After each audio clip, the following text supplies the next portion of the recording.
François de Marciac, un mousquetaire intrépide, s'apprête à accomplir la mission la plus périlleuse de sa jeune carrière. De puissants seigneurs organisent un complot. Et une fois de plus, François va mettre sa vie en jeu pour défendre les intérêts du roi.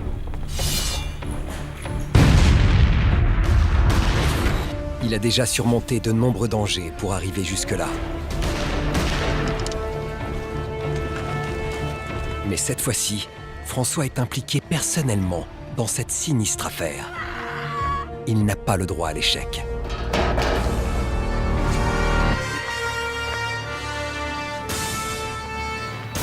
Saura-t-il mettre hors d'état de nuire son ennemi juré? Reverra-t-il jamais la femme qu'il aime? L'heure est venue d'affronter son destin.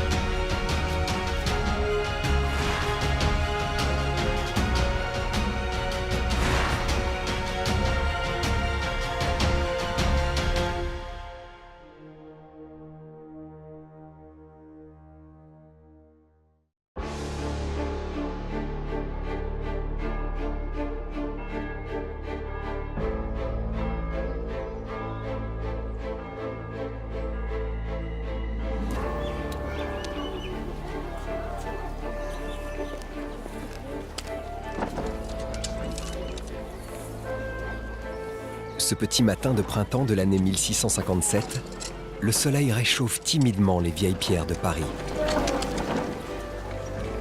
Dans les rues, l'animation est à son comble. L'atmosphère de Paris au XVIIe siècle est extrêmement agitée. Les rues sont encombrées. On parle déjà au XVIIe siècle d'embouteillage. C'est une fourmilière, ça grouille de partout, on entend des camelots haranguer les passants, il y a des commerçants partout. La rue est un endroit vivant, passant, où on rencontre des hommes comme des bêtes, les chevaux, et puis de temps en temps, les animaux de boucherie qui se rendent à l'abattoir, les chiens errants. Paris est l'une des villes les plus peuplées d'Europe. Tous les voyageurs disent qu'ils sont surpris par l'ampleur. Un cavalier s'enfonce dans les rues de la ville. À en croire sa tenue maculée de poussière et son corps fourbu, il vient de faire un très long voyage. Pour traverser la France du nord au sud au XVIIe siècle, il vous faut à peu près 15 jours. Aujourd'hui, en voiture, vous allez mettre une journée à peu près pour faire 800 ou 900 km. Tout voyage est une aventure. Les chemins sont bien souvent de simples routes de terre. De temps en temps, il y a des troupeaux de loups qui peuvent rôder sur certaines routes. Et puis, évidemment, on peut faire de mauvaises rencontres. Et on n'est pas sûr d'arriver au bout du voyage.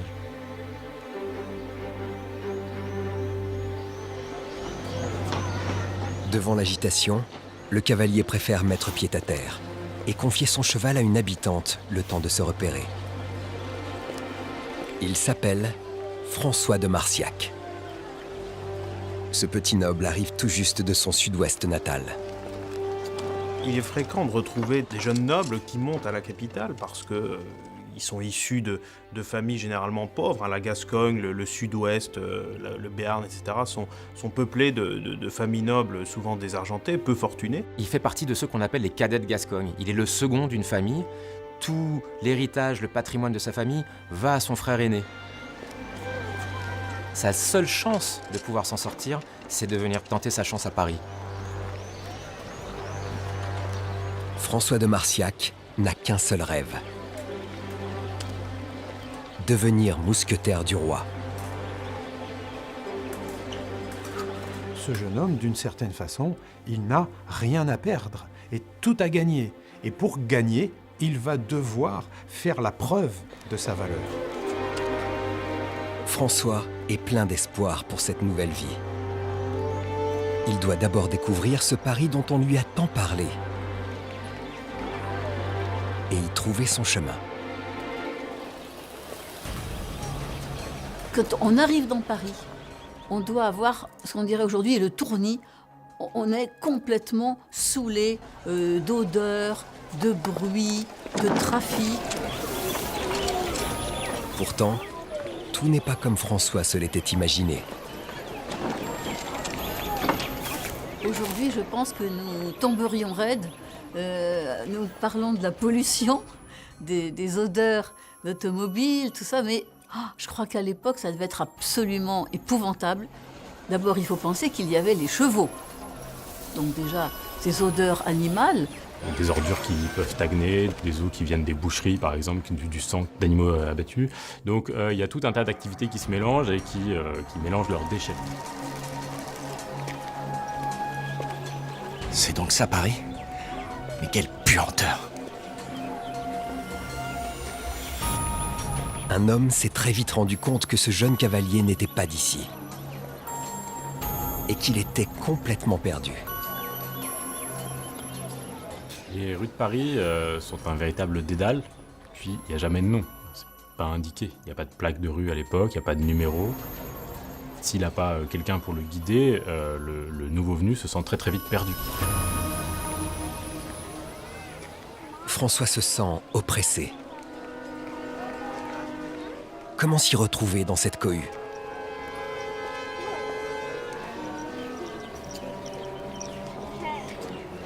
La proie est bien facile pour un voleur expérimenté. Il ne faut pas oublier qu'il y a une faune de malfrats qui grouille dans Paris.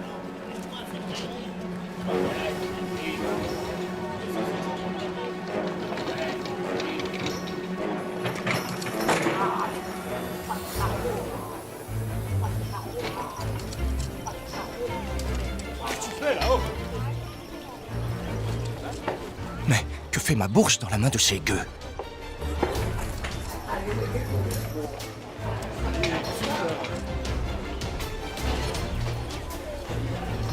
Ce borgne vient de tirer François d'un mauvais pas. Il le met en garde contre les dangers de Paris. François comprend tout de suite qu'il aura besoin d'aide dans cette ville immense. Et si cet homme providentiel devenait son valet? Il décide de le tester sur une première mission.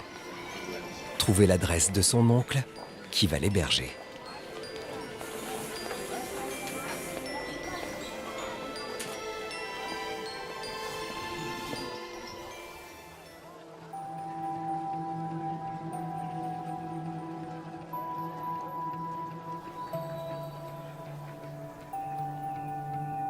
Jean, le borgne, a réussi son test. François l'a pris comme valet. Il espère qu'il a fait le bon choix. La société du XVIIe siècle est une société où les différences sociales sont très marquées. Quand on est noble, comme François, il y a des choses que l'on ne fait pas.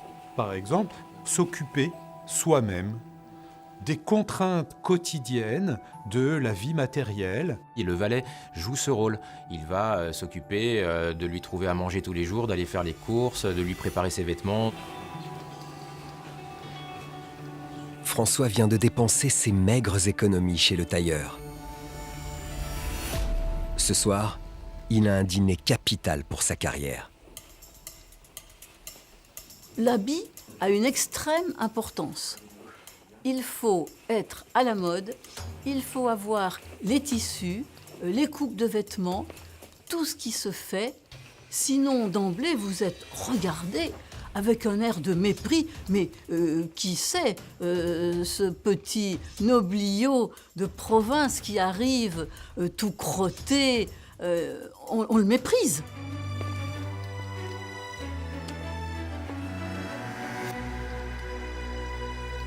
J'espère que cela suffira pour tenir mon rang.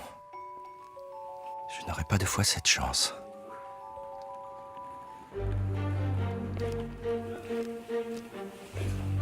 C'est Henri de Lupiac, l'oncle de François, qui se charge des dernières vérifications. Cet homme influent et respecté veut s'assurer que son neveu sera à la hauteur des puissants personnages qu'il a invités. c'est l'honneur de la famille qui est en jeu. Un jeune noble provincial, finalement, pendant toute sa jeunesse, il a joué avec des jeunes gens qui sont plutôt des paysans. Et quand un jeune noble arrive comme ça à Paris, eh bien, il est confronté à une société d'un niveau très élevé, puisque c'est la société de cour. Le XVIIe siècle est une époque où les règles de vie en société sont codifiées.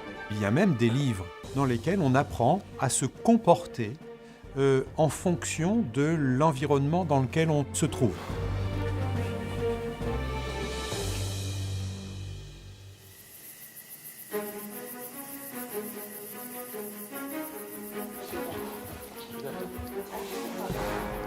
L'invité de marque, c'est Monsieur de Troismont, le chef de la compagnie de mousquetaires. L'oncle de François n'a pas lésiné sur les mets de qualité pour s'attirer ses faveurs. Le souper, c'est le soir. Autour de midi, on parle plutôt de dîner. Le déjeuner étant le premier repas de la journée, puisque c'est celui qui est la fin du jeûne. Le déjeuner correspond à notre petit déjeuner. Lorsqu'on assiste à un souper, il faut avoir du temps parce que le menu est très copieux. On peut parfois assister à des banquets où il y a une cinquantaine de plats. De l'entrée en passant par la soupe, l'entremet, les viandes et le dessert, on a à chaque fois une profusion de choix possibles. On appelle ça le service à la française.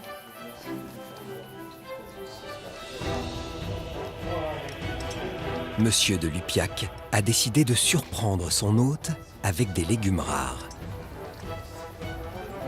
Les légumes au XVIIe siècle sont très à la mode. Pourquoi ? Louis XIV raffolait des asperges, des salades, des petits pois, des artichauts. Les grands seigneurs qui vont aller à la cour découvrent ce légume. Ils le trouvent bon et c'est comme ça que la mode se répand. François est captivé par Monsieur de Troismont. On croit souvent que les mousquetaires sont des personnages imaginaires qui sont tout droit sortis des romans de KPDP. On pense évidemment au roman d'Alexandre Dumas, Les Trois Mousquetaires. Mais non, les mousquetaires ont réellement existé. Les mousquetaires du roi font partie de la garde rapprochée du roi. Cette garde qui ressemble à la garde républicaine actuelle, qui escorte et protège le président de la République. Donc ces mousquetaires, au XVIIe siècle, sont considérés comme vraiment une unité d'élite. François peut enfin toucher son rêve du doigt. Mais comment faire le premier pas ?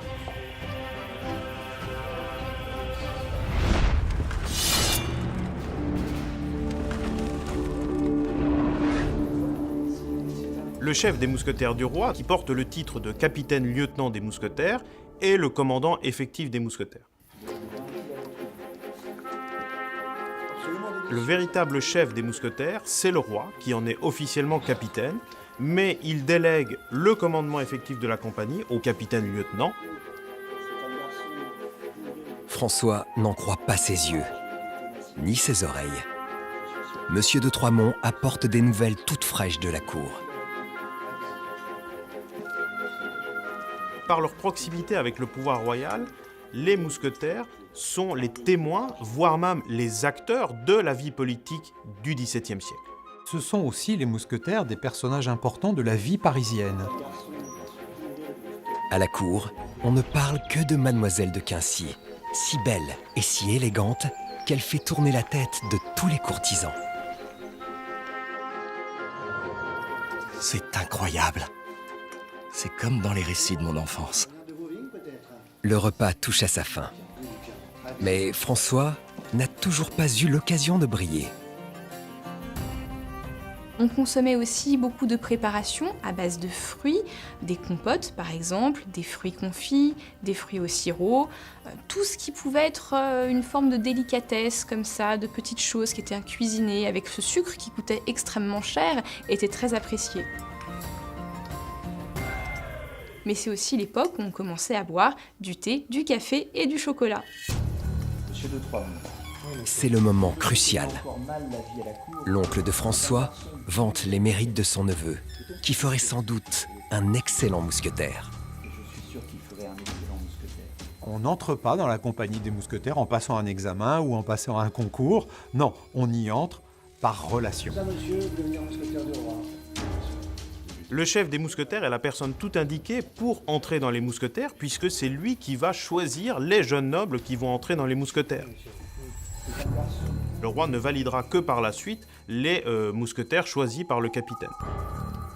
Malheureusement, Monsieur de Troismont ne peut rien faire pour François. Mais il a un précieux conseil à lui donner. Intégrer une académie. Il en a une très bonne à lui recommander. Et c'est aussi l'une des plus difficiles. Il y a beaucoup de candidats et il y a très peu d'élus. L'effectif est fixe. En 1657, par exemple, on est à 150 hommes, mais de nombreux jeunes désirent entrer dans les mousquetaires, mus par un idéal chevaleresque sur la manière de se battre des mousquetaires. Malheureusement, du fait de cet effectif fixé, la plupart de ces jeunes ne peuvent y entrer. Là, il pourra se former, faire ses preuves, et peut-être un jour... Le dessert a bien du mal à passer. Mais c'est pas un métier pour eux. Merci beaucoup. Je vous en prie. Est-ce que je deviendrai mousquetaire un jour?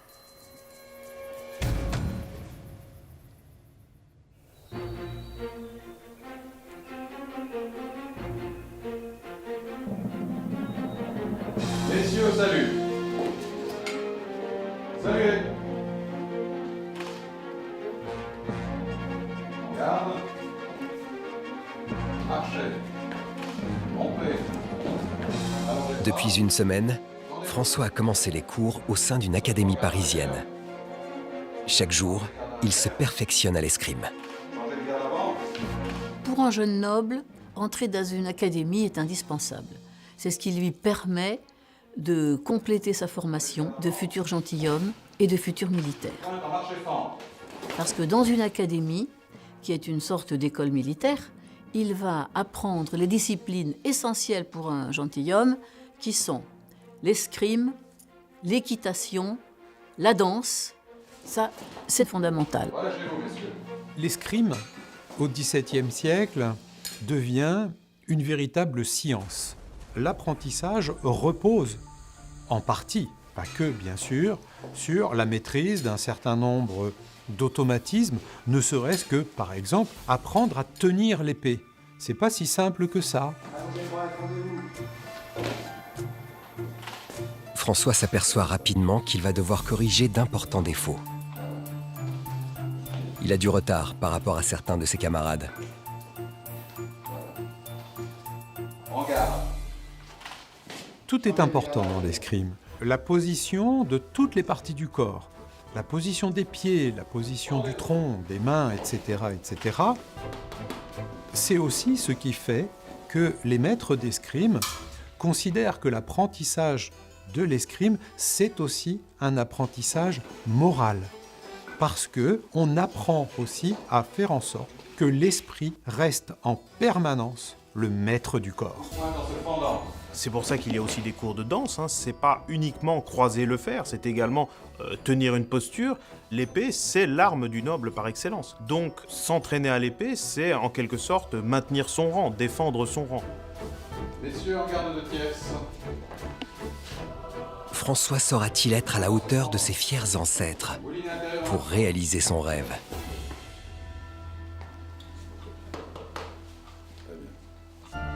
Il s'acharne.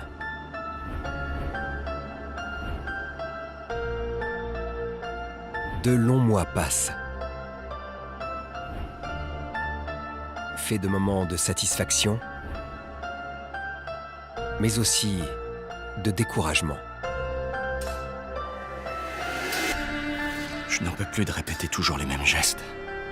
Quand est-ce que l'on passe à l'action? Pour arriver à parer un mauvais coup à l'épée, il faut avoir répété le geste maintes et maintes fois. Lorsqu'ils sortent de l'académie, ils doivent être à même de pouvoir faire face à un duel, de pouvoir se défendre dans la rue. S'ils sont attaqués par des malandrins, ils peuvent aussi être à même de partir tout de suite à la guerre dans une campagne militaire et pouvoir se battre.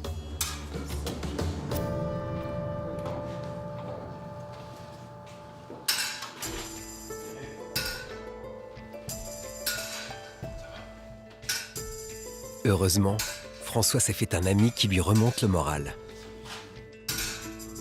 Et pas n'importe qui. Pierre de Troismont, le fils du chef des mousquetaires. Un escrimeur très doué.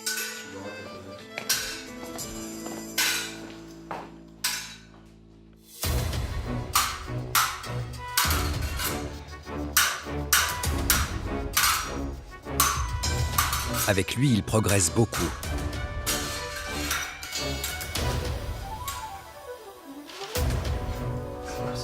Il apprend aussi de nouveaux coups qui peuvent être bien utiles lors d'un duel.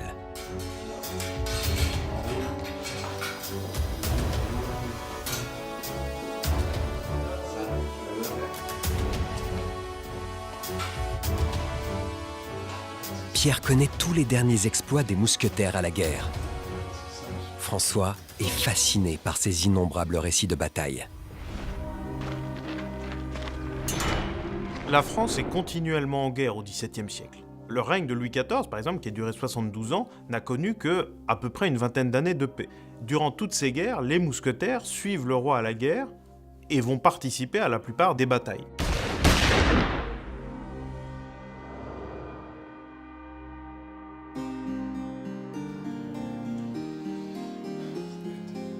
François entend à nouveau parler de Mademoiselle de Quincy, qui est venue dîner chez Pierre en compagnie de son futur mari, le comte d'Herby. Pierre n'apprécie pas cet homme puissant, pédant et dur. François en est sûr, lui aussi fera partie de ce monde-là, bientôt. Une longue amitié est née.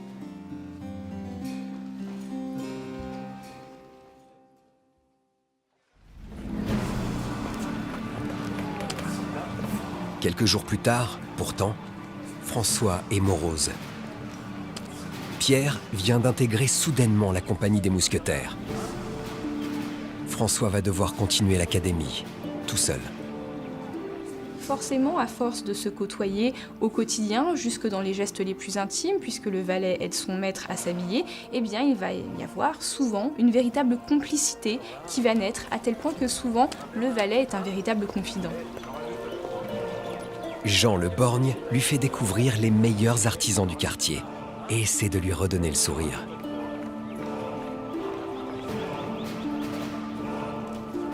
François achètera bientôt ses bottes dans cette boutique, car tous les mousquetaires de Paris y viennent.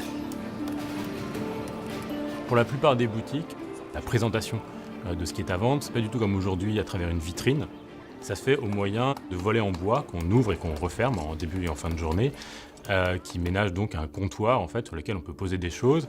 Voir cette accumulation, cette diversité de tous les produits qui peuvent arriver à Paris et qu'on ne trouve pas forcément ailleurs, c'est un choc véritablement. L'agrume n'est pas rare à Paris. Il y a des marchands d'oranges, par exemple sur le Pont-Neuf, qui sont autorisés régulièrement à en vendre et en débiter. C'est des fruits qui viennent manifestement d'Espagne, peut-être du Maghreb. C'est cher. Et ça arrive sans doute dans un état de fraîcheur très très relatif. C'est une curiosité pour les provinciaux, même de grandes villes provinciales qui découvrent ça à Paris généralement au milieu du XVIIe siècle. Mais un Parisien peut avoir une idée de à quoi ressemble une orange. Peut-être même quel goût ça a.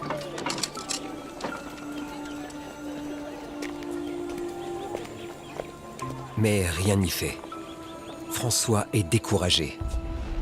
Et il n'en peut plus de ces ruelles étouffantes. L'immense majorité des rues sont étroites et assez sombres, puisque les immeubles sont relativement hauts, 4, 5, voire 6 étages éventuellement. Donc ça donne une impression de vivre au fond d'un canyon, très probablement. On a encore énormément de maisons très anciennes, de maisons médiévales, avec des escaliers très difficiles d'accès, très tortueux. Et quand il y a un incendie, c'est un drame, parce que tout prend feu.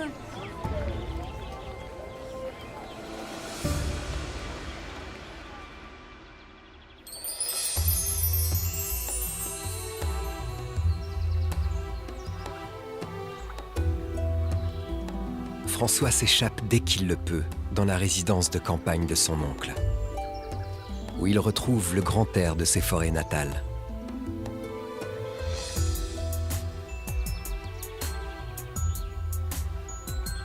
J'aimerais tellement être au petit matin dans les bois de Marciac.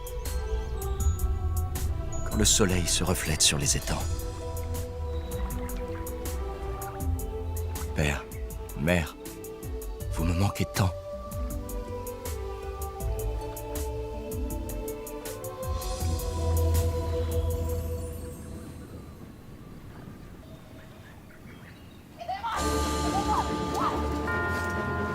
Le calme de la forêt est brusquement transpercé par des bruits inquiétants. Un drame est en train de se produire, tout près. Les bijoux et les vêtements luxueux de cette riche demoiselle feraient un butin de choix pour ces brigands. Elle ne leur échappera pas. Les grands chemins, les grandes routes ont la réputation d'être des lieux de banditisme, de délinquance, et on parle d'ailleurs de bandits de grands chemins.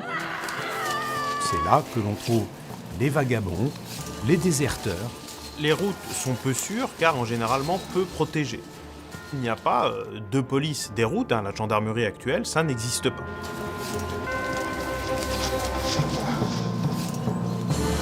François voulait de l'action. Il va être servi.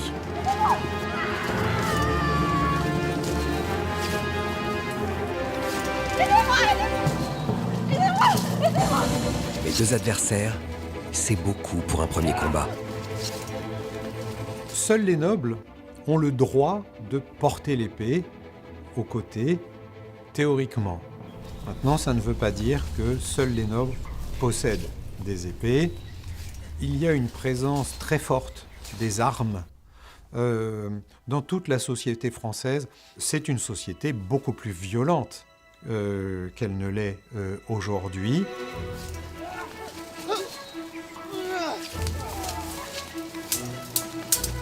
Heureusement, François se rend vite compte qu'il s'est bien entraîné. Les brigands préfèrent sauver leur vie. François rassure immédiatement la jeune femme. Il la protège. Elle n'a plus rien à craindre.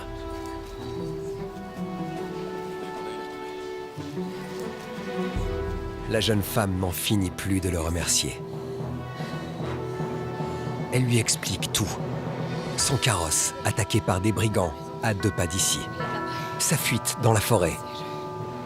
Et puis, alors qu'elle n'y croyait plus, lui qui tombe du ciel pour la sauver. Mais François n'écoute plus.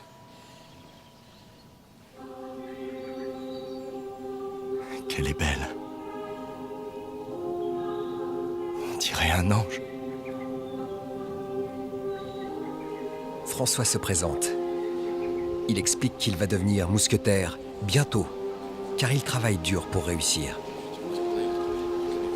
Elle se présente à son tour, Mademoiselle de Quincy. François a le souffle coupé.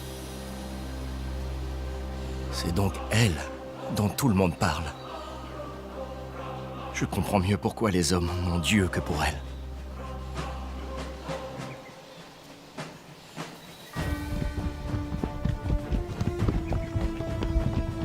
Mais un autre danger arrive brusquement au grand galop. François s'avance pour y faire face.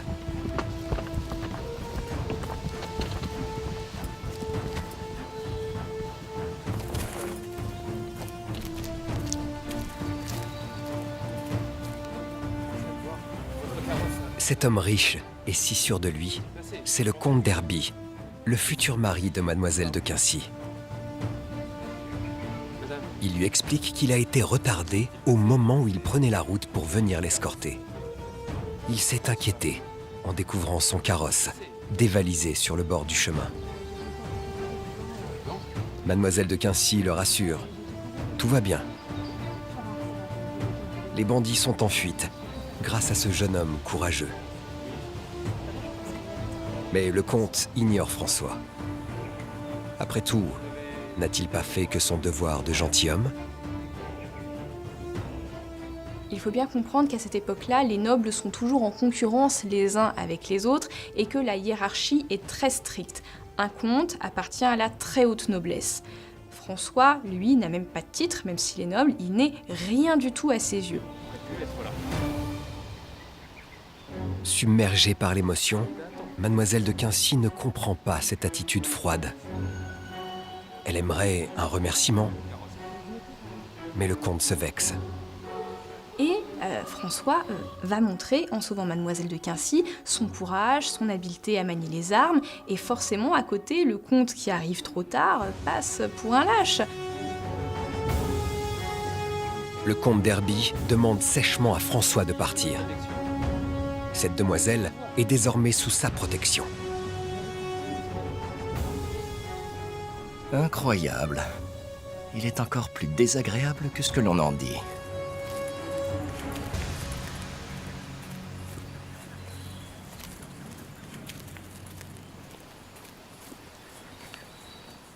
Moulinet.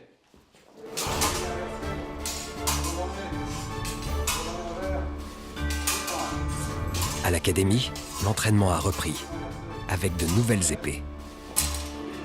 Pour un jeune cadet qui apprend le métier des armes, on va d'abord lui mettre entre les mains une épée qui n'est pas trop lourde, avec laquelle il pourra apprendre les gestes qu'il faut. Et puis, petit à petit, on va lui donner une arme un peu plus lourde. François sent qu'il se rapproche de son objectif, car cette épée plus large et plus épaisse est la même que celle des mousquetaires.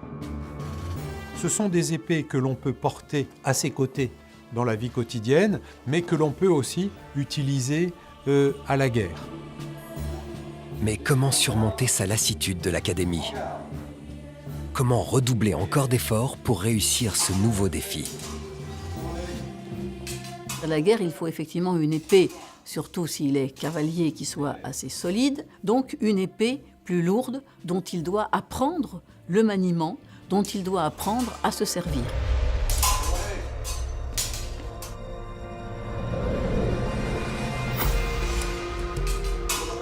Depuis qu'il a rencontré Mademoiselle de Quincy, François a la tête ailleurs. Ah, monsieur, soyez un peu attentif à ce que vous faites. Et ce relâchement n'est pas du tout du goût de son maître d'armes. Moulinet. Pour devenir mousquetaire, il faut travailler plus. Les mousquetaires ont la réputation d'être des fines lames, c'est-à-dire de bons escrimeurs, capables d'utiliser leur arme efficacement à la guerre, mais aussi à la ville. Voilà. Mettez-vous en garde, messieurs. Et relâchez. Voilà. Vous pouvez y aller. Rendez les armes. Posez les armes. Heureusement, François a une bonne surprise. Pierre lui rend visite. François lui demande comment se passe sa vie chez les mousquetaires. Son ami lui répond qu'il va bientôt le savoir lui-même, car il vient d'être reçu dans la compagnie. François n'en croit pas ses yeux.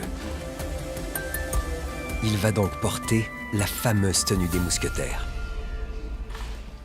Au milieu du XVIIe siècle, il n'y a que peu d'unités qui portent un uniforme, et parmi celles-ci, il y a les mousquetaires. Cette casaque, c'est en fait un manteau que l'on va porter par-dessus ses vêtements civils. Il est bleu roi avec une croix blanche qui se termine par des fleurs de lys. Ces fleurs de lys symbolisent leur rattachement du corps au pouvoir royal. La compagnie des mousquetaires a été créée en 1622 dans un moment de résurgence des guerres de religion. Et donc il y a aussi cette dimension d'affirmation non seulement de la fidélité au roi, mais aussi de la fidélité à Dieu. Il y a quand même dans la tenue du mousquetaire quelque chose de grandiose. François est tellement heureux que son ami soit venu lui annoncer son entrée chez les mousquetaires. Ils poursuivront donc leur aventure ensemble.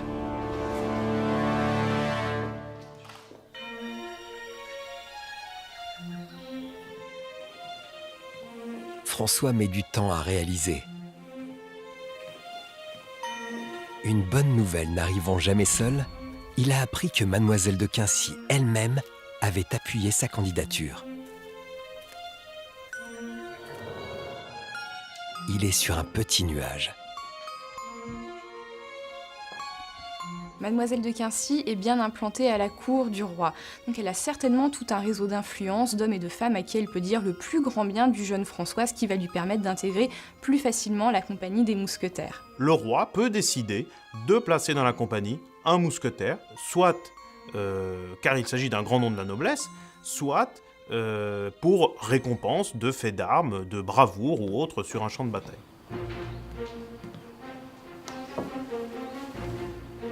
C'est le moment ou jamais pour François de tenter de se rapprocher de Mademoiselle de Quincy. Mademoiselle, si vous saviez... Non, non. Mais l'inspiration a bien du mal à venir. J'aimerais tellement vous dire... Non. On peut imaginer qu'un personnage comme François, qui vient de la province, d'une famille quelque peu désargentée, va avoir du mal à trouver les bons mots parce qu'il n'a pas disposé de la meilleure éducation dans les meilleures écoles du monde. Beaucoup d'hommes de guerre se flattaient de ne pas savoir écrire, tout simplement parce qu'ils trouvaient que ça faisait plus viril. François est plus à l'aise avec une épée qu'avec une plume. Mais à force de s'obstiner, les mots finissent quand même par venir. Mademoiselle, vous lisez les mots du plus heureux des hommes. Grâce à vous, je réalise enfin mon rêve le plus fou. J'ai souvent pensé à vous depuis notre rencontre. Et dois-je l'avouer, j'ai aussi souvent souhaité vous revoir. J'aurais tellement aimé vous remercier de vive voix. Pour les jeunes gentilshommes, les jeunes gens qui ne savaient pas rédiger une lettre, il circulait dans Paris énormément de modèles de lettres. Vous aviez une lettre toute faite pour écrire à sa belle, selon la circonstance, pour déclarer votre flamme ou plus simplement pour demander un rendez-vous. Au XVIIe siècle, les gens prennent souvent du temps pour s'écrire, surtout dans la noblesse. Nous, on utilise régulièrement les SMS toute la journée, mais eux pouvaient prendre 1 heure dans la journée pour écrire leur correspondance. François appelle son valet. C'est lui qui ira rapporter la lettre. Alors, il ne faut pas imaginer qu'au XVIIe siècle, quand on a une lettre, on va la déposer dans une boîte à lettres et elle sera livrée à son destinataire le lendemain. Non, c'est pas du tout comme ça que ça marche. Parmi les fonctions du valet, il y a aussi la fonction de facteur. C'est le plus sûr moyen que la lettre arrive à bon port. Ne tombe surtout pas entre les mains de n'importe qui. François insiste. Personne ne doit connaître l'existence de cette lettre, pas même son oncle. Ses exploits dans la forêt ont fait beaucoup de bruit à la cour. Son oncle lui a vivement conseillé de rester éloigné de Mademoiselle de Quincy. Il ne faut surtout pas froisser le comte, une fois de plus.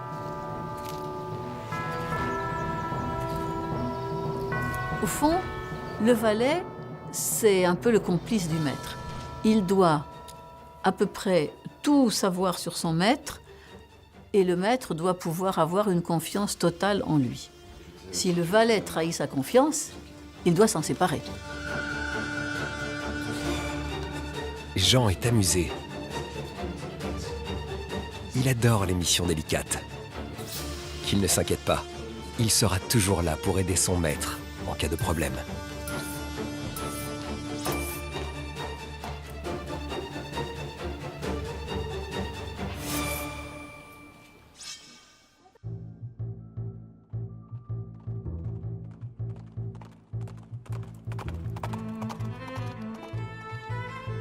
Par une belle matinée d'été, les mousquetaires escortent le roi sur le chemin de sa résidence.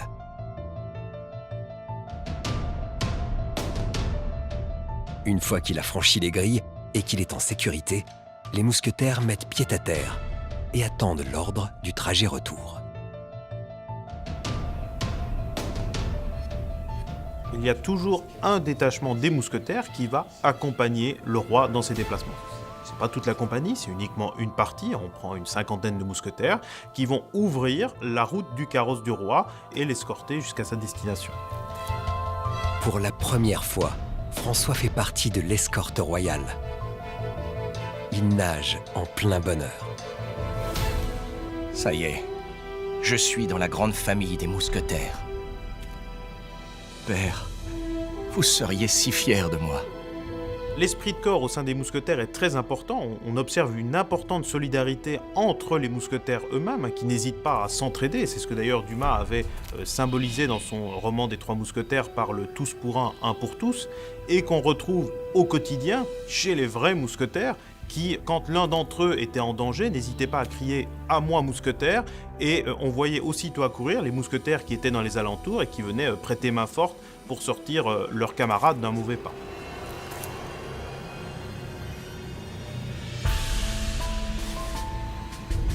François n'avait jamais pénétré dans une résidence royale. Cela lui ferait presque tourner la tête. Le fait d'être au service du roi, dans cette compagnie d'élite, il faut bien le dire, les rend quelquefois extrêmement arrogants, insolents, voire incontrôlables vis-à-vis des populations. Les mousquetaires sont à la fois craints et admirés par la population, qu'ils n'hésitent pas à insulter, à critiquer, à prendre de haut et à poursuivre l'épée à la main.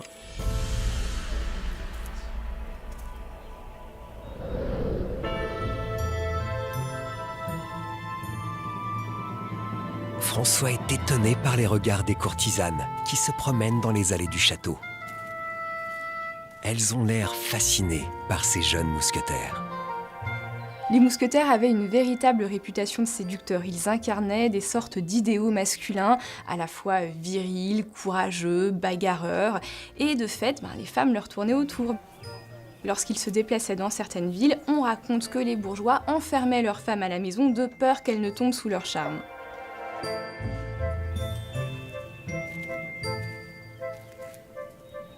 Mais François n'est pas au bout de ses surprises. Mademoiselle de Quincy est là également. Et lorsqu'elle le reconnaît, elle lui lance un regard intense. Le cœur de François fait un bond dans sa poitrine. Serait-elle donc sensible à sa présence ?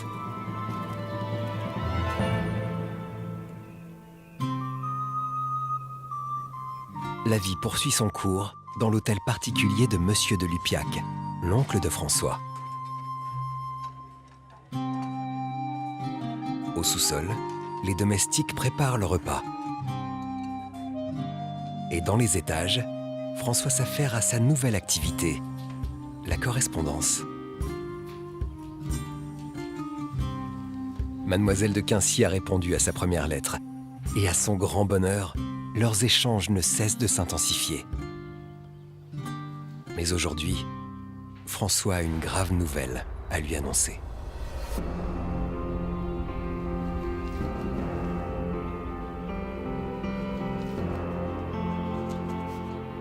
Mademoiselle, je vous écris pour vous dire adieu. Je pars demain pour la guerre, prêt à donner ma vie pour notre roi. De nombreux mousquetaires, souvent très jeunes, meurent au combat. Et d'ailleurs, les mousquetaires étaient nombreux à rédiger leur testament avant de partir à la guerre. L'oncle de François passe lui dire au revoir avant son départ. Le parcours de son neveu est exemplaire depuis son arrivée à Paris.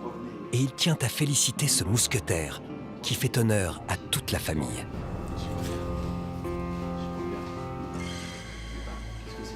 Mais son regard est accroché par un nom sur une lettre. Mademoiselle de Quincy.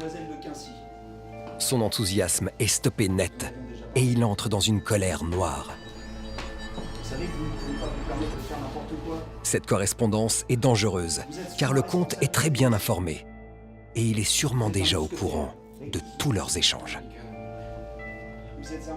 Le problème, c'est que comme les correspondances sont données par les valets, eh bien les valets se parlent entre eux et les valets parlent à leur maître. tout grand seigneur payait toute une bande d'espions pour savoir ce qui se disait à droite, à gauche, pour être au courant, se protéger aussi des complots, se protéger des mauvais coups. Les espions, ça pullulait à Paris au XVIIe siècle. François n'en a que faire. Pour lui, le comte ne mérite pas Mademoiselle de Quincy.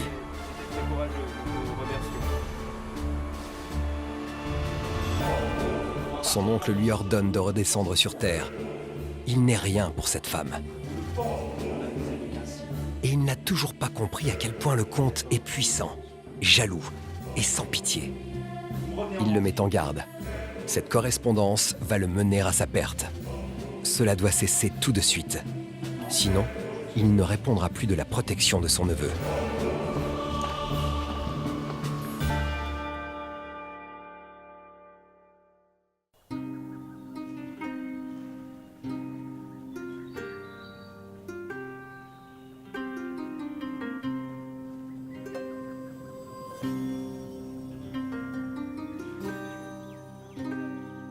Les lettres de François reprennent de plus belle sur le chemin de la guerre.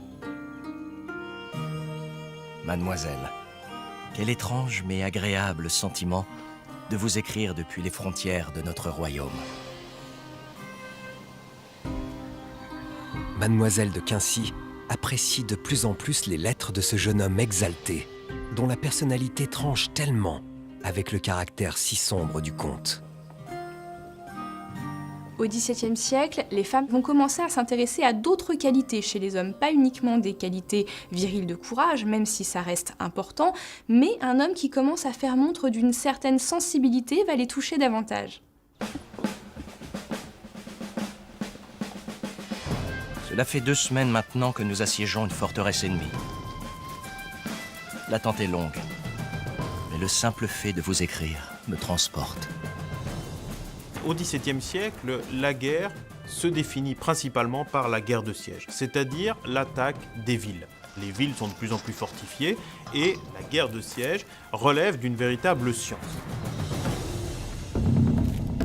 Les troupes qui veulent s'emparer d'une ville appartenant donc à un camp adverse vont l'encercler, la priver ainsi de tout secours extérieur.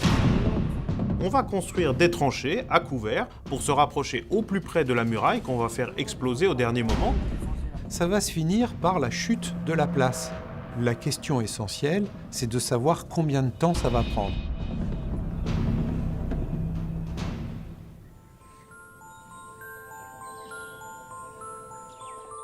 Heureusement, j'ai noué de solides amitiés avec mes compagnons d'armes. Et nous chassons les tourments de la guerre dans la bonne humeur. Quelle est l'activité principale d'un soldat? Ça n'est pas manier son arme, c'est jouer au dé, c'est s'occuper. Ça peut être fumé, et puis on boit aussi du vin, de la bière. Et c'est aussi pour ça que les soldats ont mauvaise réputation dans la société. Parce que, d'une certaine façon, on considère que ce sont des gens qui passent leur journée à ne rien faire.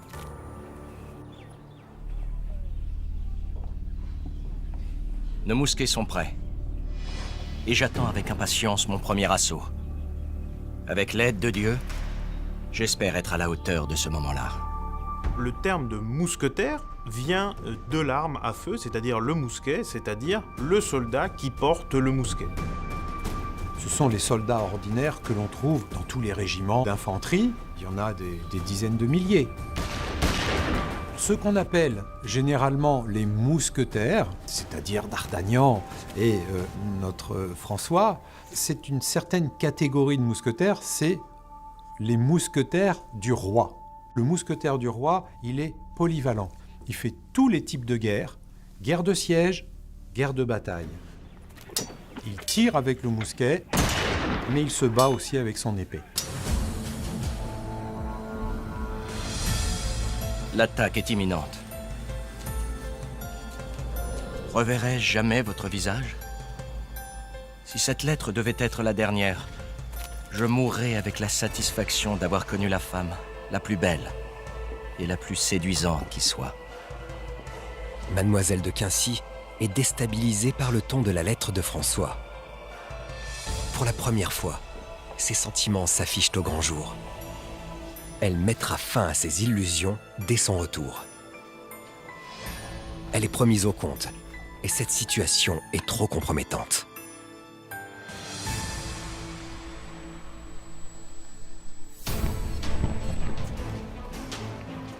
Nos soldats ont réussi à placer une charge de poudre sous la muraille et à faire sauter le mur d'enceinte de la citadelle. Nous avons immédiatement déchargé nos mousquets sur les ennemis qui défendaient la brèche. Les mousquets, ce sont des fusils très lourds, très sensibles aussi au climat, aux intempéries. Par exemple, s'il pleut, on ne peut pas utiliser un mousquet. C'est une arme à feu extrêmement imprécise qui fait que si on tire seul, ça ne sert à rien. Et la plupart du temps, on va faire un tir en salve. On aligne plusieurs mousquetaires qui vont faire une salve de feu dans l'espoir de toucher au moins quelques ennemis.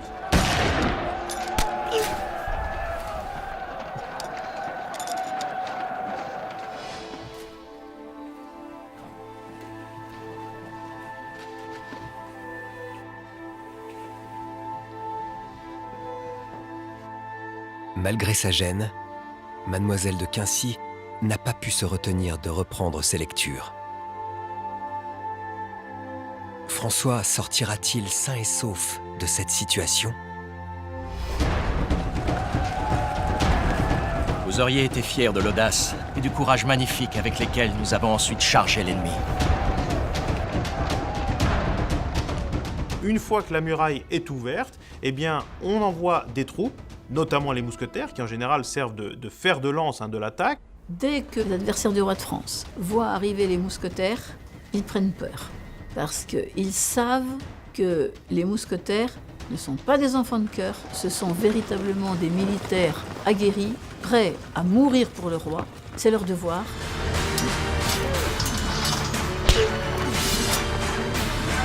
J'étais dans un état second.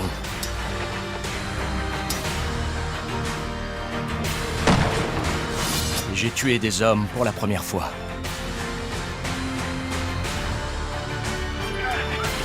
Je tairai ici l'horreur de cet assaut.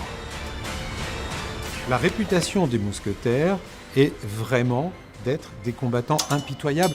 L'objectif, c'est de tuer avant de se faire tuer. C'est vraiment un moment d'une très grande intensité, d'une très grande violence. Si un ennemi se rend, eh bien, on a le droit de l'exécuter. Notre victoire est totale.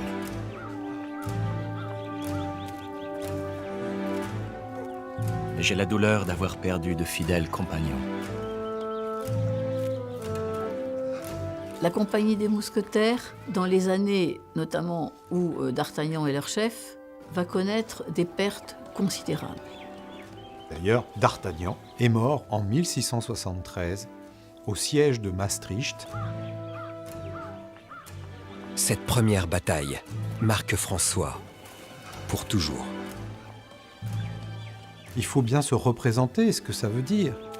Ce sont des cadavres partout, des blessés qui hurlent parce qu'ils souffrent. Qu'est-ce que c'est qu'un mousquetaire? C'est quelqu'un qui est capable de surmonter tout ça. François n'est plus un enfant maintenant. Il est un mousquetaire du roi.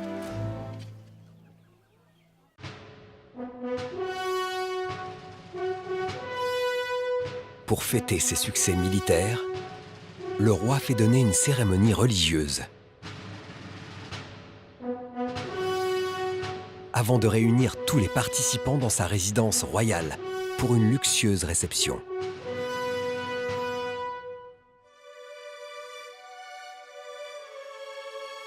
Il y a des militaires qui ont revêtu leur plus belle tenue pour l'occasion et les courtisans habituels. Tout le monde veut paraître sous son meilleur jour. Le but de Louis XIV est d'asservir sa noblesse, d'une part en l'envoyant combattre sur les champs de bataille et d'autre part en la maintenant à la cour où tout le monde doit être présent et paraître s'il veut bénéficier de quelques promotions dans sa carrière. C'est une manière de domestiquer en quelque sorte les courtisans qui vivent là pour le service du roi, pour observer sa grandeur et pour le célébrer en permanence.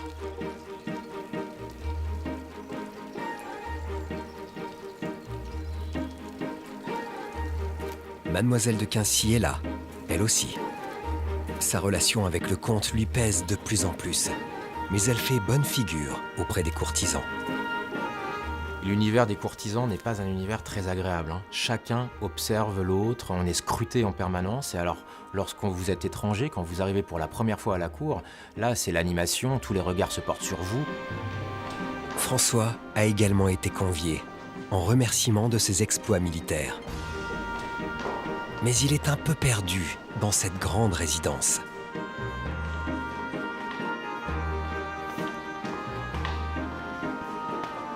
La rencontre avec Mademoiselle de Quincy tombe à point nommé. Au fond, c'est exactement ce dont il rêvait depuis le début. Et elle aussi. Elle le remercie pour ses lettres qui l'ont émerveillé et beaucoup touché. Elle le trouve en pleine forme, malgré tous les malheurs de la guerre. François lui dit de ne pas se fier aux apparences. Son cœur pourrait exploser à tout moment, rien que de la revoir. Le comte, qui cherchait précisément Mademoiselle de Quincy, la découvre en compagnie de François, en plein jeu de séduction. Son sang ne fait qu'un tour. Il interrompt brusquement leur échange et demande de façon autoritaire à sa future femme de le suivre. Il n'y a pas de mariage d'amour à cette époque-là et surtout pas dans l'aristocratie. Tous les mariages répondent à de véritables stratégies. L'idée est de pouvoir s'allier à une grande famille pour pouvoir mettre en commun des terres, pour conserver un nom. Un mariage arrangé, c'est un mariage où, avant tout, les deux parties et les deux familles vont trouver un intérêt. Un intérêt de titre, de noblesse par exemple, c'est-à-dire obtenir un titre de duc ou de marquis, qui sont les plus hauts titres de la noblesse, ou un avantage, un intérêt financier. Toute cette société est fondée sur le principe de mariage arrangé. Des paysans aux grands nobles, tout le monde suit cette même logique. Mademoiselle de Quincy lui répond qu'elle termine d'abord la conversation avec François de Marciac, dont il se souvient, sans doute.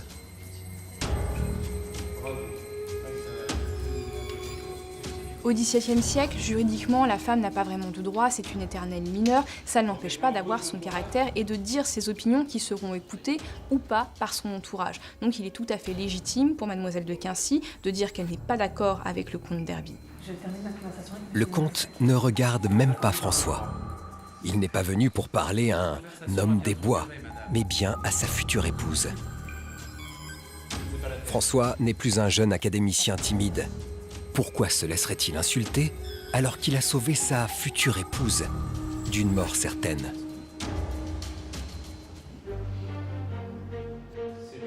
Le comte sent la colère monter. Il en aurait fait de même à sa place. Mademoiselle de Quincy demande au comte d'être plus respectueux. Après tout, il était en retard ce jour-là, et François était là, lui.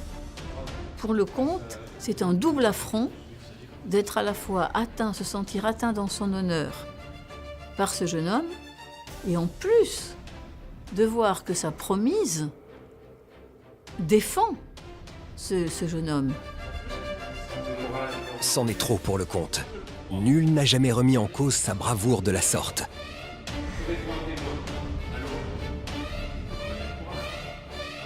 Puisque son honneur est attaqué, il le défendra en duel. Les nobles qui se battent en duel se réfèrent en permanence à un sentiment qui est fondamental, qui est l'honneur. L'honneur, c'est une valeur qui est censée être au-dessus de toutes les autres. Il vaut mieux laver son honneur, quitte à mourir, que de vivre avec un honneur entaché.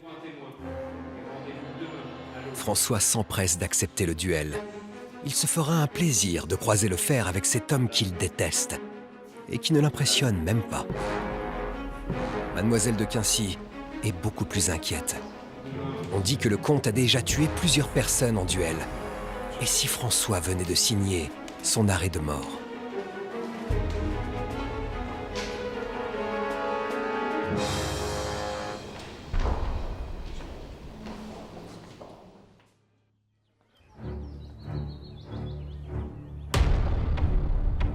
Au pied des remparts de Paris, l'atmosphère est paisible.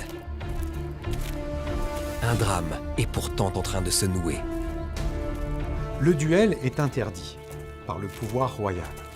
Et il est puni très sévèrement. Le seul fait de se battre en duel peut valoir une condamnation à mort. C'est la raison pour laquelle le moment le plus propice pour se battre de façon clandestine, c'est le petit matin, au moment où il n'y a pas encore trop de monde dans la rue. Les duellistes sont au rendez-vous, prêts à affronter la mort.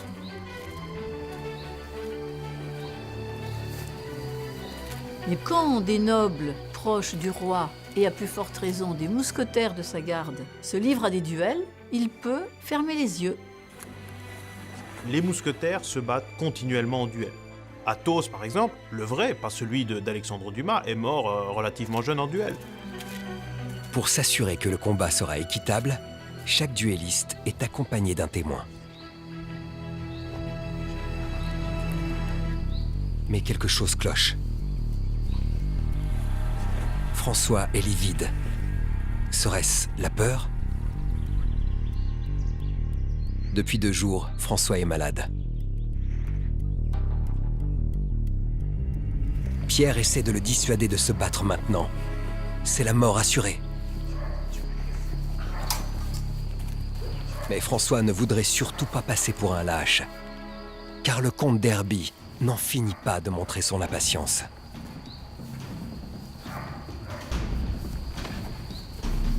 François s'avance vers le comte et vers son destin.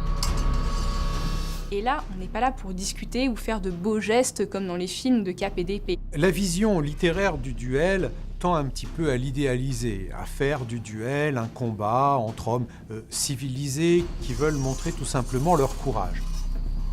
Mais au XVIIe siècle, le duel, c'est un affrontement dont la perspective, je dirais la plus probable, c'est la mort. François sait que le moindre faux pas de sa part lui sera immédiatement fatal. Alors, les 2 adversaires s'observent.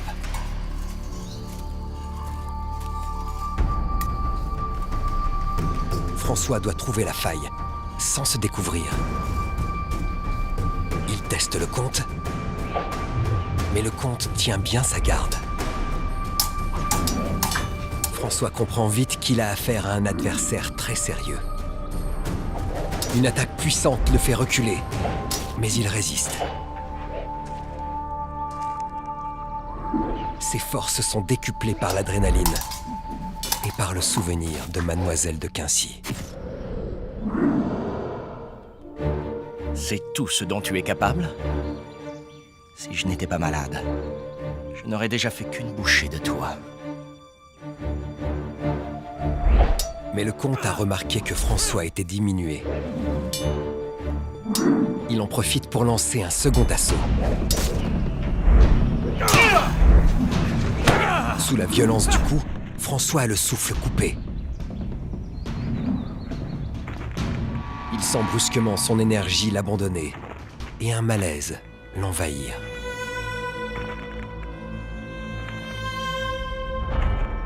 Non, pas ça.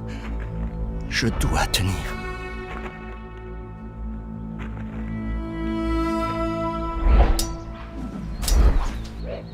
L'issue du combat ne fait plus guère de doute. Pour François, la fin est proche.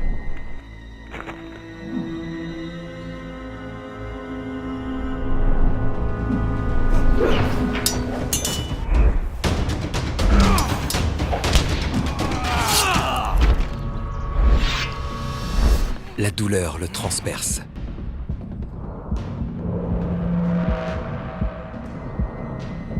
Quand un des deux combattants, dans un duel, est dans un état où il ne peut plus continuer le combat, eh bien, son adversaire peut l'achever, tout simplement.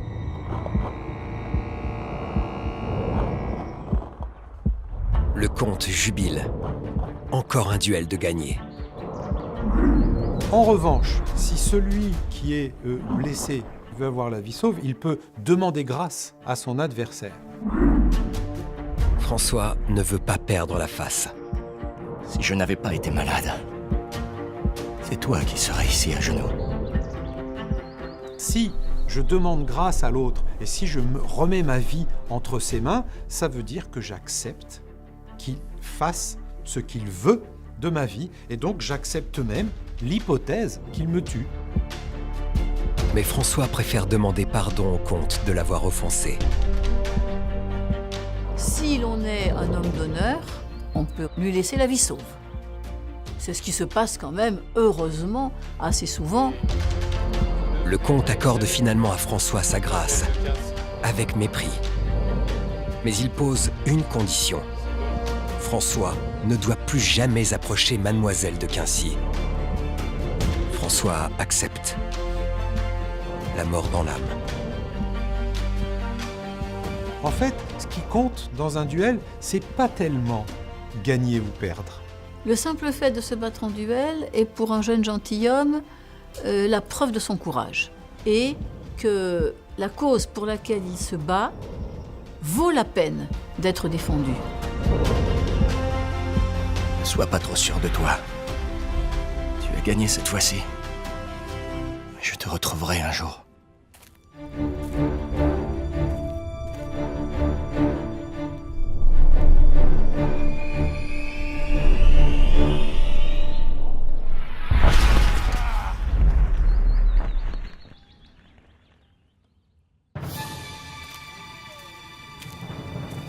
Mademoiselle de Quincy est de plus en plus triste. Cela fait 6 mois maintenant qu'elle n'a pas revu François. Elle n'a eu que de rares nouvelles inquiétantes, lui disant que sa santé se dégradait après sa blessure. Va-t-il mieux maintenant? Cet audacieux mousquetaire lui manque. D'autant que le comte, lui, est exécrable. Il n'a cessé de lui faire payer son attitude lors de la réception royale. Et il trempe de plus en plus dans de sombres affaires de pouvoir. Les journées de Mademoiselle de Quincy passent, sans but. Et elle se met à l'écart dès qu'elle le peut. Quand elle découvre le comte à l'abri dans le labyrinthe, elle est très surprise. Aurait-il quelque chose à cacher? Des bribes de la conversation montent jusqu'à Mademoiselle de Quincy. Le comte est étonnamment stressé. Et ses propos l'intriguent. Elle tend l'oreille. Mademoiselle de Quincy vient d'apprendre un terrible secret. Elle panique. Elle ne doit surtout pas être démasquée. Sa vie serait en danger.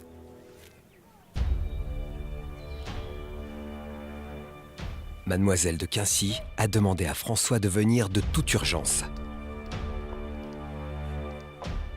Bravant tous les interdits, il a réussi à s'introduire dans sa chambre, dans l'hôtel particulier de son père.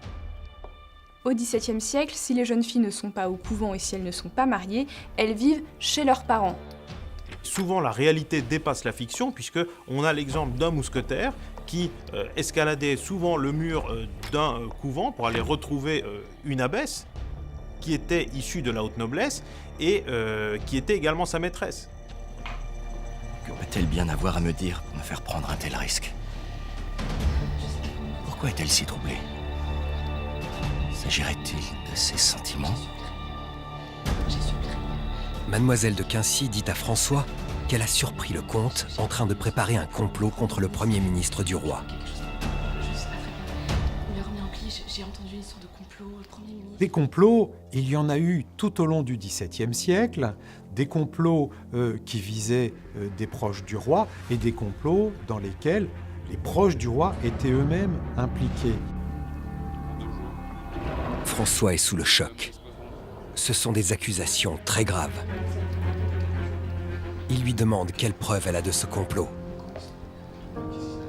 Le but de la plupart des complots, ce sera de se débarrasser du Premier ministre en poste pour le remplacer par un autre, plus dévoué. Mademoiselle de Quincy lui explique que les détails du complot sont dans un pli en possession du comte. François est désemparé. Il est bien sûr flatté que Mademoiselle de Quincy fasse appel à lui, mais il est aussi surpris qu'elle ne s'adresse pas à quelqu'un de plus influent. Et si elle jouait un jeu ? C'est vraiment une situation difficile. On ne sait jamais si on se confie à quelqu'un, quelles sont les relations que cette personne pourrait avoir avec l'un des comploteurs. J'en ai parlé à personne d'autre. Si elle s'adresse à lui, c'est parce qu'il est le seul en qui elle a confiance, en raison des sentiments qu'il partage. Pour Mademoiselle de Quincy, faire appel à François, qui est mousquetaire du roi, pour dénoncer un complot, c'est quelque chose de normal. Le mousquetaire du roi fait partie de la garde rapprochée du roi et donc de personnes de confiance qui entourent le roi. Ces mousquetaires sont en quelque sorte le bras armé du roi. François est bouleversé.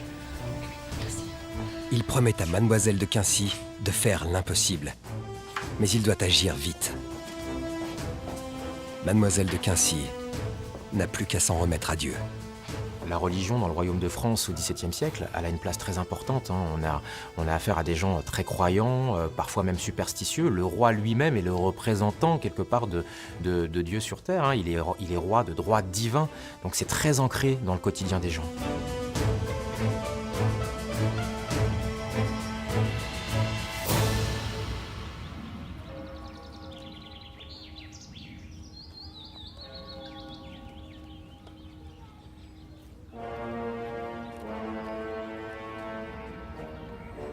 Dès les premières lueurs du matin, alors que le chef de la compagnie, Monsieur de Troismont, est déjà à pied d'œuvre, François frappe à la porte de son bureau.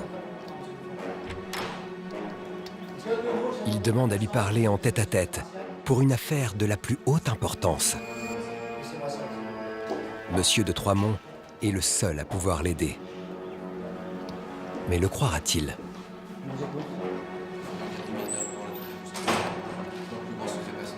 François explique qu'il tient directement de Mademoiselle de Quincy une information très confidentielle.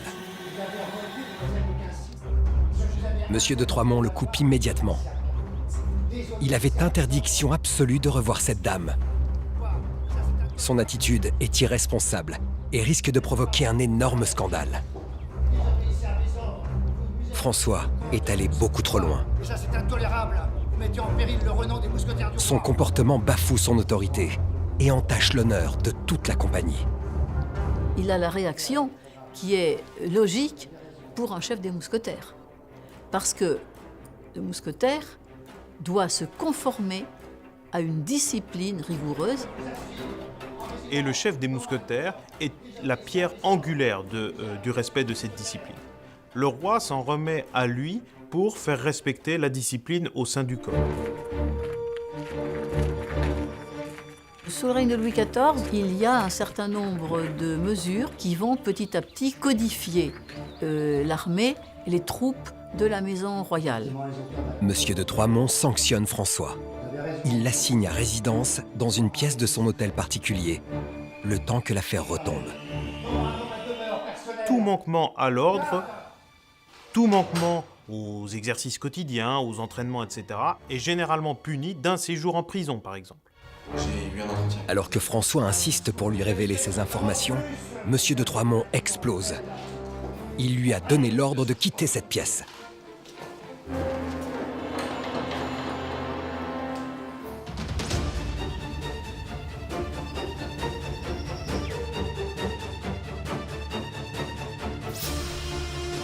François enrage.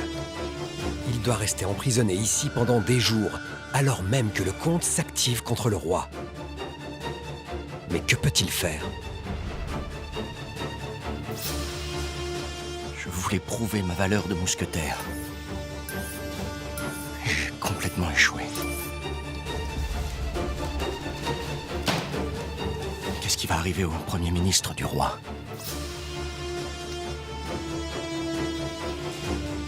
Et qu'est-ce que mademoiselle de Quincy va penser de moi? Et que va devenir ma carrière de mousquetaire?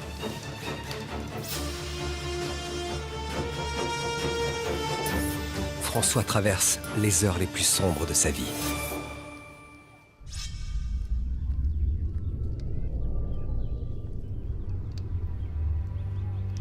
À moins que... Mais oui. Il y a peut-être une chance encore. François fait appeler le borgne.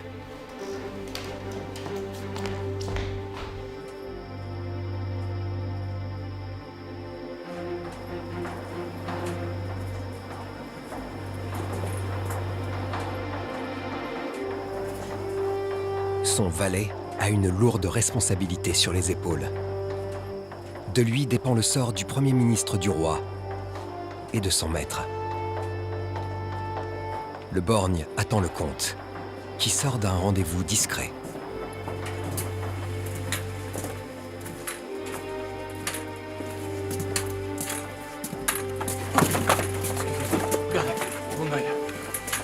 Le comte donnerait bien une correction à ce gueux, mais il préfère ne pas trop se faire remarquer à quelques jours du complot.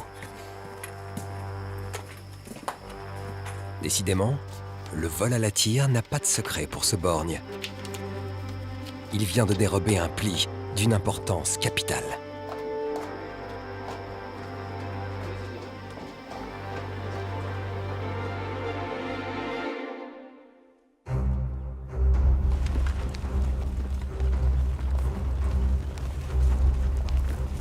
Les mousquetaires sont sur le qui-vive.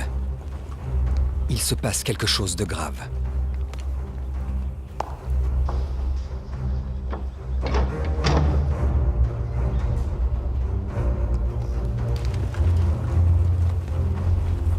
François est convoqué de toute urgence dans le bureau de Monsieur de Troismont.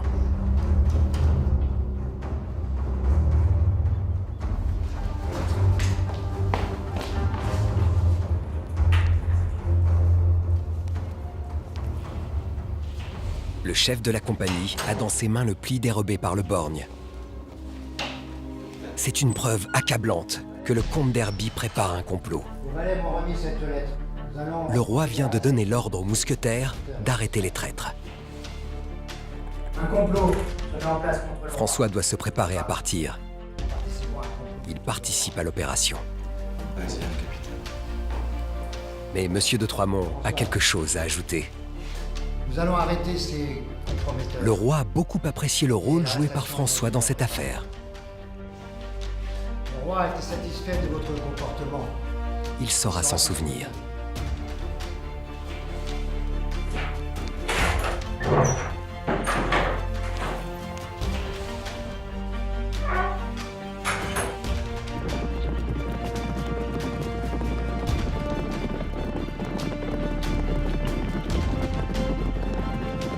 « 50 mousquetaires ont été réunis pour cette mission périlleuse. Ils doivent faire vite, car le comte d'Herby va bientôt passer à l'action. Les mousquetaires bouclent discrètement les issues du bâtiment dans lequel les comploteurs sont réunis. Personne ne doit s'échapper.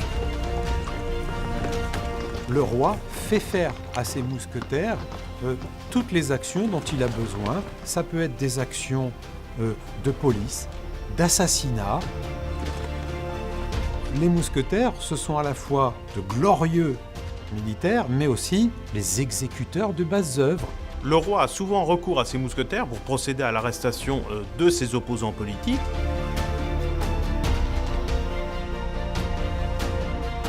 À l'intérieur, le comte règle les derniers préparatifs avec ses principaux complices.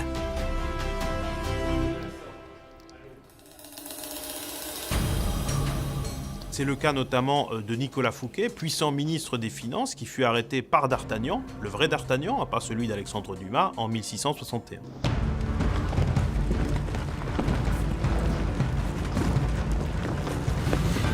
L'heure de la revanche a sonné, monsieur le comte.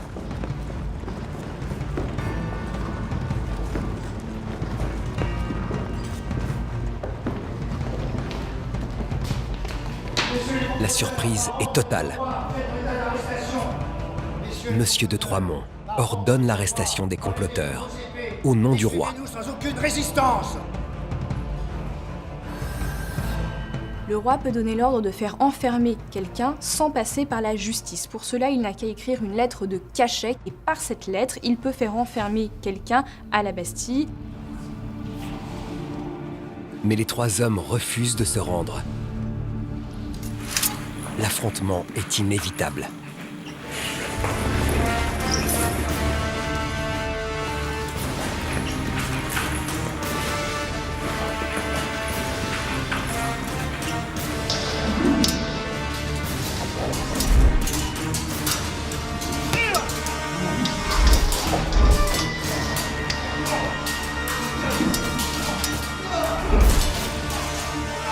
Le comte est toujours aussi habile à l'épée.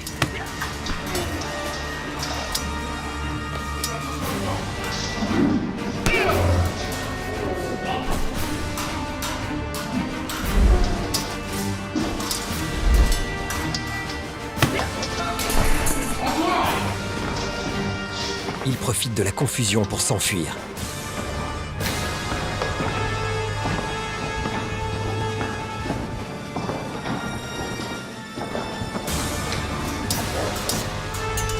Ses complices se battent comme des diables pour tenter de sauver leur vie. Les comploteurs n'ont plus rien à perdre. Ils vont donc se battre jusqu'à la mort. Car s'ils sont pris vivants, ils seront jugés et condamnés à mort.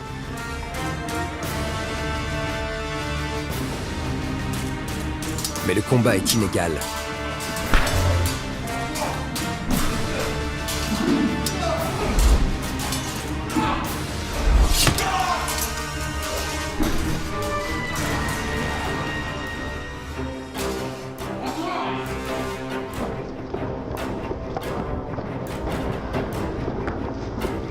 François a du mal à rattraper le comte, qui connaît parfaitement les méandres de cet immense château.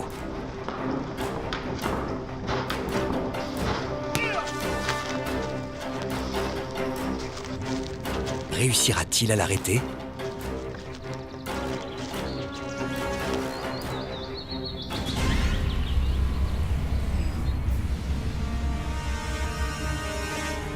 De leur côté, les mousquetaires font implacablement respecter l'autorité royale.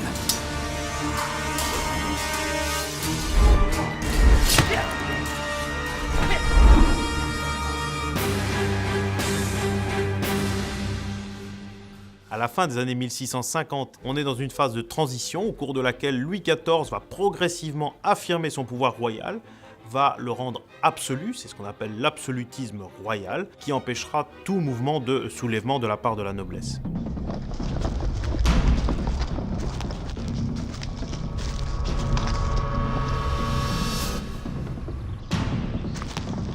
Le comte est aux abois.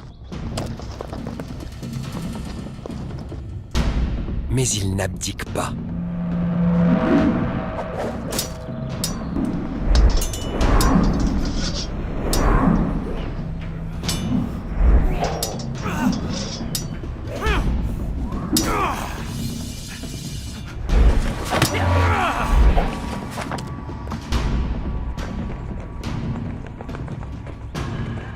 Il ne peut plus s'échapper maintenant.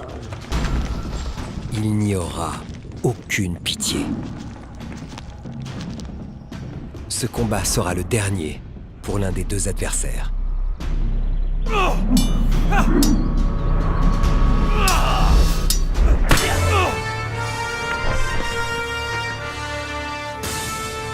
Tu n'es qu'un traître. Et tu ne mérites pas cette femme. Mais cette fois-ci, François est sûr de sa force. Il provoque même le comte en baissant sa garde. Ne va-t-il pas trop loin ?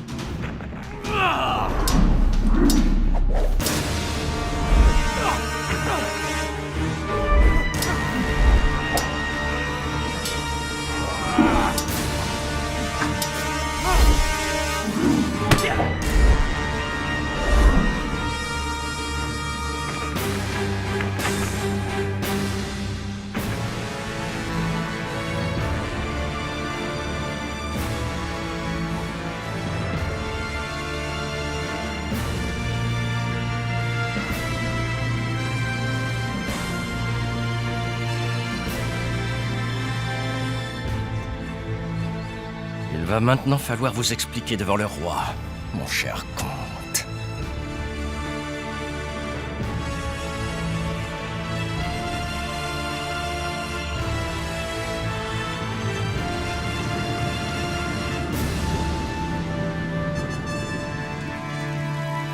Le complot n'est plus qu'un lointain souvenir. Les dernières années ont été glorieuses pour François. Il a désormais les faveurs du roi, qui a été conquis par l'audace de cet intrépide Gascon. Et pour son plus grand bonheur, Mademoiselle de Quincy s'appelle désormais Madame de Marciac. Il ne lui reste plus qu'un seul rêve à accomplir. Donner une descendance à la prestigieuse famille de Marciac.